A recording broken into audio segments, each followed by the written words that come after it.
ரொம்ப நாளா நம்ம கஸ்டமர்ஸ் வந்து பாத்தீங்கன்னா உங்க சாப் கட்டர்ல வரத்தீவனம் வெட்டுற மாதிரி வீடியோ போடுங்க சார் கேட்டே இருந்தீங்க. அவங்களுக்காக தான் இந்த வீடியோங்க. நம்ம மாவீரன் சாப் கட்டர்ல இன்னைக்கு நம்ம வரத்தீவனம் வந்து வெட்டியிருக்கோம்.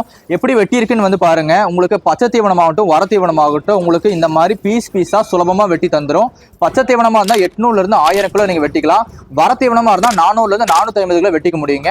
நம்ம மாவீரன் சாப் கட்டர்ல மட்டும் தான் நீங்க பல வகையான தீவன தட்டு வெட்டிக்க முடியும். மக்காச்சோள தட்டு, பச்சை தட்டு, வரத்தட்டு, அது மட்டும் இல்லாம வந்து பாத்தீங்கன்னா கரும்பு சோகை, மல்பெரி குச்சி, கீரை வகைகள், வேர்க்கடலை கொடின்னு 8 வகையான தீவன தட்டை நீங்க வெட்டிக்க முடியும். நம்ம மாவீரன் சாப் கட்டர்ல வந்து பாத்தீங்கன்னா கியர் டைப் நம்ம கொடுத்துருக்கறனால லாங்ல வைக்கும் போது உங்களுக்கு 1/2 இன்ச்சு 3/4 இன்ச்சு உங்களுக்கு வெட்டி தந்துருங்க. நீங்க மாட்டு தீவனத்துக்காக யூஸ் பண்ணிக்கலாம். அதே 1/4 இன்ச்சில் வெட்டுற மாதிரி உங்களுக்கு வேணும் அப்படின்னா ஷார்ட்ல போட்டு நீங்க 1/4 இன்ச்சிலையும் வெட்டிக்கலாம். இதை ஆட்டு தீவனத்துக்காக யூஸ் பண்ணிக்க முடியும். நம்ம மாவீரன் சாப் கட்டர்ல வந்து பாத்தீங்க அப்படின்னா கன்வேயர் கொடுத்துருக்கோங்க. உங்களுக்கு மல்பெரியோ இல்ல கீரை ஐட்டமோ அடிக்கும் போது ரொம்பவே சுலபமா இருக்கும். 3 HP மாடல் நம்ம யூஸ் பண்ணிருக்கோம். இவ்வளவு அம்சம் இருக்கக்கூடிய சாப் கட்டர் வந்து பாத்தீங்கன்னா நம்ம MKல மட்டும் தான் கிடைக்குங்க. நம்ம MKயோட சாப் கட்டர் நீங்க புக் பண்ணணும்னு நினைச்சீங்கன்னா ஸ்கிரீன்ல தெரிய நம்பர் கான்டாக்ட் பண்ணுங்க. இமீடியட்டா நம்ம மிஷின் புக் பண்ணிக்கலாம். நன்றி.